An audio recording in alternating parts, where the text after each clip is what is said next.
नमस्कार दोस्तों। आज के इस वीडियो में अपन बात करने वाले हैं एलएसए या जिसका नाम परिवर्तित अभी कर दिया गया है एलएसआई, लाइव स्टॉक इंस्पेक्टर, पशुधन निरीक्षक। तो उसकी क्या प्रोसेस रहती है, पशुधन निरीक्षक के लिए क्या एलिजिबिलिटी चाहिए और कैसे एक पशुधन निरीक्षक बना जाता है, तो आज के इस वीडियो में अपन बात करने वाले हैं। ठीक है दोस्तों, तो उसके लिए सबसे पहले क्या होता है कि अपन को एक डिप्लोमा करना पड़ता है पशुपालन का, जिसे बोलते हैं एनिमल हस्बेंड्री डिप्लोमा। ठीक है, 2.5 साल का ये डिप्लोमा होता है और राजवास यूनिवर्सिटी राजस्थान द्वारा करवाया जाता है।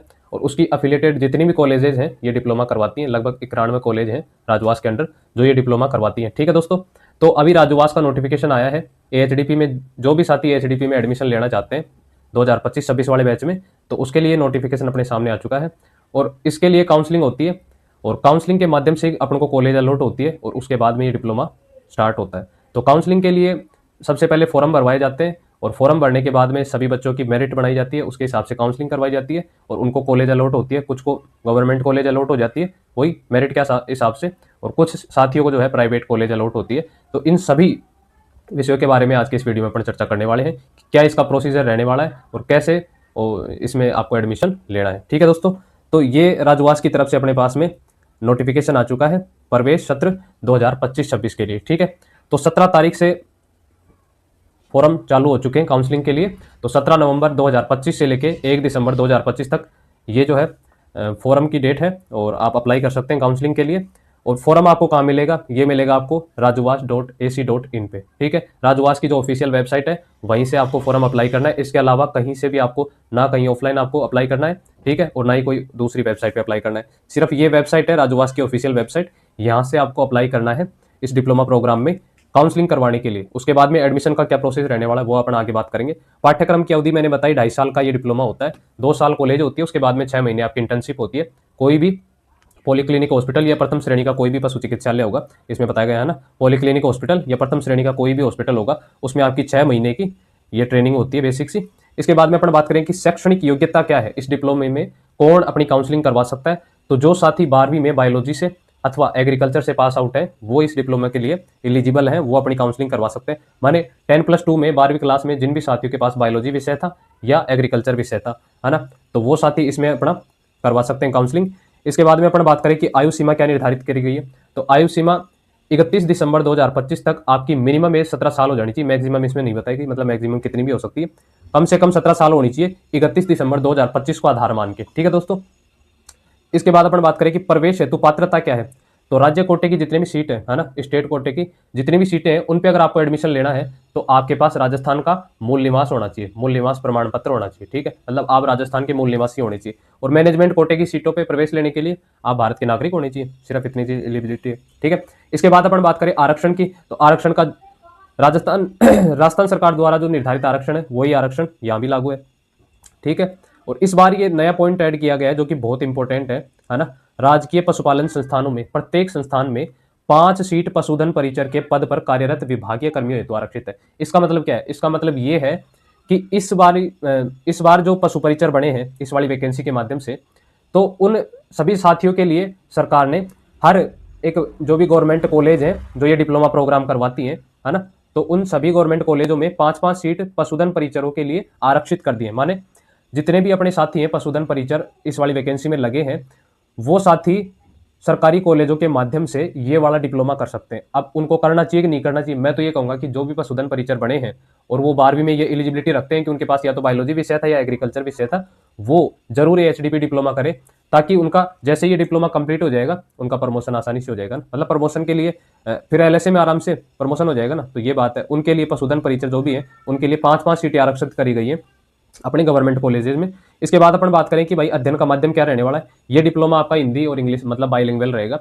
मतलब आपकी कॉलेज में जितने एडमिशन आएंगे उनमें से मेजोरिटी स्टूडेंट जो होंगे भाई हिंदी माध्यम के हैं तो हिंदी माध्यम में हो जाएगा, और बाकी ऐसे मीडियम का तो कोई ज़्यादा लफड़ा है नहीं। ठीक है, शिक्षण शुल्क क्या है, शिक्षण शुल्क भाई स्टेट कोटे की जितनी भी सीटें हैं उनके लिए शिक्षण शुल्क राजवास की साइट पर पड़ा है ना, पीडीएफ आप देख लेना, उसमें अलग अलग कॉलेज का बता रखा है कि भाई कौन सी कॉलेज की फीस कितनी है। बाकी गवर्नमेंट कॉलेज अगर आपको अलॉट होती है तो 1500 से 2000 के बीच में आपकी फीस लगती है साल की। ठीक है, फिर अपन बात करें कि चयन प्रक्रिया आप काउंसलिंग का फॉर्म भरेंगे और जितने बच्चों के फॉर्म अपने पास में आएंगे उस हिसाब से फिर उनकी 12वीं की जो मार्कशीट है 12वीं के अंकों के आधार पर मेरिट लिस्ट तैयार करी जाएगी और उसके बाद आपका ये चयन इसमें हो जाएगा। ठीक है, आवेदन शुल्क की अपन बात करें तो आवेदन शुल्क जो है सभी श्रेणियों के लिए सेम रखा गया है, 1500 रुपये आवेदन शुल्क लिया जाएगा, है ना। इसमें कोई भी कैटेगरी का वो नहीं है कि भाई कैटेगरी के हिसाब से रिलैक्सेशन कुछ नहीं है, इसमें सबकी बराबर फीस लगेगी शुल्क की। 1500 रुपये इसमें फीस है। ठीक है, और स्पेशल बात इन्होंने कही है कि आवेदन हेतु अभ्यर्थी अपने या अपने परिवारजनों के खाते का उपयोग करे फॉर्म भरते टाइम, ताकि शायद अगर वो वापस भी रिफंड होता है जब आपकी कॉलेज कंप्लीट हो जाती है तो वो आपके अकाउंट में ट्रांसफर होने में ज़्यादा दिक्कत नहीं हो।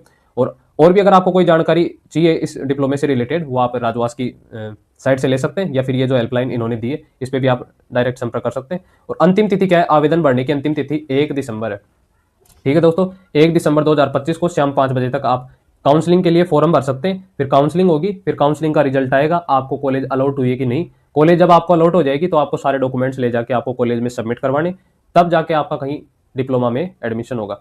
लेंथी प्रोसेस नहीं है, प्रोसेस बिल्कुल ईजी है, बस आपको सही गाइडेंस के माध्यम से चलते रहना है। ठीक है दोस्तों, अब कुछ महत्वपूर्ण बातों पे अपन चर्चा कर लेते हैं। आवेदन भरने से पूर्व वेबसाइट पर दी गई आवेदन प्रक्रिया को पढ़ने के पश्चात ही आपको आवेदन करना है, और किसी भी प्रकार की त्रुटि नहीं करनी है फॉर्म में, और अधूरा फॉर्म नहीं छोड़ना है। अगर त्रुटि हुई और अगर फॉर्म अधूरा रहा तो आपका फॉर्म जो है रिजेक्ट हो जाएगा। ठीक है, जैसा कि आपको बताई दिया। और अगर कोई गलती हो भी जाती है फॉर्म में तो आप 1 दिसंबर से पहले, मान लीजिए आपने आज कल में फॉर्म भर दिया, और अगर मान लीजिए अगर फॉर्म में कोई गलती हो जाती है तो 1 तारीख से पहले पहले आपको सुधार लेना है वो। ठीक है, अभ्यर्थी अपने आवेदन पत्र में अंतिम दिनांक तक सुधार या परिवर्तन कर सकते हैं, जैसा कि मैंने अभी आपको बताया। उसके बाद में कोई भी सुधार नहीं किया जाएगा। और अपने पासवर्ड, है ना, जो भी मतलब आपको आवेदन करने से पहले आपको राजवास पे रजिस्टर करके अपनी आईडी पासवर्ड बनानी पड़ती है, तो वो पासवर्ड अपने पास रखें भाई, किसी ऐसे आदमी को न दे दे उसका मिसयूज कर ले, फिर कल को आप यूनिवर्सिटी को ब्लेम करो कि भाई हमारा जो है फॉर्म नहीं भरा गया या फिर कोई गलती हो गई। जो भी है ये बातें इसमें रखी गई है कि भाई विश्वविद्यालय जिम्मेदार नहीं होगा। अभ्यर्थी आवेदन पत्र में अपने पसंद के संस्थान के आगे, हाँ ये विशेष बात है, आपको बता दूं मैं आपको कि आपको जब फॉर्म भरना है ना, तो फॉर्म भरते टाइम ये नहीं कि आपने कुछ भी कोई सी भी कॉलेज आपने सेलेक्ट कर ली। तो यहाँ पे अपने पास में 94 कॉलेज है ना, ये इन्होंने लिख रखी है, वरीयता क्रम 1 से 94 तक भरा जा सकता है। तो जो आपको कॉलेज लेनी है, अगर आपको लगता है कि परसेंटेज आपके ठीक ठाक है और आपको गवर्नमेंट कॉलेज आपकी कैटेगरी के हिसाब से अलॉट हो सकती है, तो उसके लिए आपको जो भी गवर्नमेंट कॉलेज है सबसे पहले वो भरनी है उनके सामने। जैसे हमारी जो कॉलेज थी राजकीय पशुपालन प्रशिक्षण संस्थान जामडौली जयपुर, है ना, अगर आपको ये पहली वरीयता है तो इसके सामने जो कॉलम आएगा उसमें 1 लिखना है।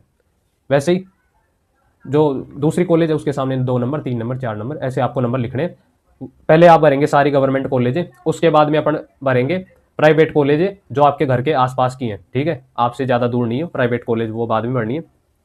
और अभ्यर्थी जितनी भी चाहे अपनी संस्थान चयन वरीयता, मतलब मैं तो कहूँगा लगभग सारी ही भर देना, है ना। अगर परसेंटेज अगर जिन बच्चों के कम है और उन्होंने अगर वरीयता 5 ही भरी है, 5 ही कॉलेजों का नाम भरा है और उन 5 में उसका सिलेक्शन नहीं हुआ, तो फिर उसको कोई भी कॉलेज अलॉट नहीं होगी, प्राइवेट भी नहीं होगी।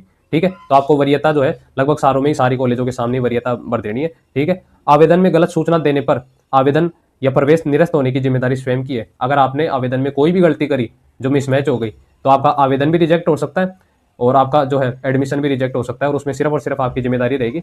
और ये विशेष सूचना है, आवेदक को पूर्ण भरे हुए आवेदन, जैसे ही आपका फॉर्म जो है सबमिट हो जाता है तो उसका आपको प्रिंट आउट ले लेना है। पहली बात तो ये, अब वो जो प्रिंट आउट आपने ले लिया है वो आपको संभाल के रखना है। उसके बाद में आपके जितने भी ओरिजिनल डॉक्यूमेंट्स हैं वो, और उनकी 2-2 फोटोकॉपियाँ, ये सेट आपको बना के लाने हैं एडमिशन के टाइम पे। जब आपका काउंसलिंग का रिजल्ट आ जाए, आपको कॉलेज अलॉट हो जाए, तो आपको क्या करना है कि जो आवेदन पत्र भरा था उसका प्रिंट आउट निकालना है ना, हस्ताक्षरित आवेदन पत्र व समस्त योग्यताएं एवं प्रमाण पत्र की मूल प्रति, मतलब ओरिजिनल डॉक्यूमेंट सारे। उसके बाद में 2 सेट सत्यापित छाया प्रति सीट आवंटन पश्चात।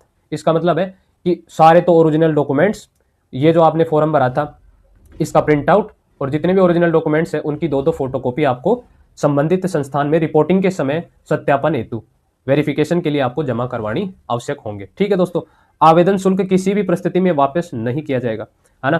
अगर आपको कॉलेज अलॉट होती है तो बहुत अच्छी बात है, अगर कॉलेज अलॉट नहीं होती है तो आपको ये नहीं है कि आप बोल दो कि भाई मेरे को मेरे 1500 रुपये वापस दे दो, वो ऐसा प्रोग्राम ही है या नहीं। निजी संस्थानों में प्रबंधन कोटे की 15% सीट पर संबंधित संस्थान द्वारा प्रवेश दिया जाएगा, जिसके लिए संस्थान द्वारा पृथक से आवेदन आमंत्रित किए जाएंगे। इसका मतलब है जितनी भी प्राइवेट कॉलेज हैं जो ये प्रोग्राम करवाती हैं डिप्लोमा वाला, तो उसमें 15% सीटों पर वो खुद का कॉलेज का अधिकार है, वो जिसको चाहे एडमिशन दे सकती हैं और वो अपने हिसाब से निकालती हैं उसके लिए। मतलब मैनेजमेंट कोटे वाली सीट पे तो आप जब चाहे एडमिशन ले सकते हैं, ऐसी कोई बात नहीं है। बाकी जितने भी बच्चे हैं उनको लगभग कॉलेज अलॉट हो ही जाती है। जिनके अच्छे नंबर है उनको गवर्नमेंट कॉलेज अलॉट हो जाएगा, जिनके थोड़े कम परसेंटेज है 12वीं में उनको प्राइवेट कॉलेज अलॉट हो जाएगा। ठीक है दोस्तों, तो ये फॉर्म आपको भर देना है अगर आपको ये डिप्लोमा करना है और आप भी चाहते हैं LS से बढ़ना, जो कि अब LSI हो गया, पशुधन निरीक्षक। ठीक है, और अगर आपको आज का वीडियो अच्छा लगे तो वीडियो को लाइक कर देना, चैनल पे नए हो तो सब्सक्राइब कर देना, और कमेंट सेक्शन में अगर आपकी कोई भी क्वेरी हो तो आप पूछ सकते हैं। ठीक है दोस्तों, आज के वीडियो से लेते हैं विदा, धन्यवाद।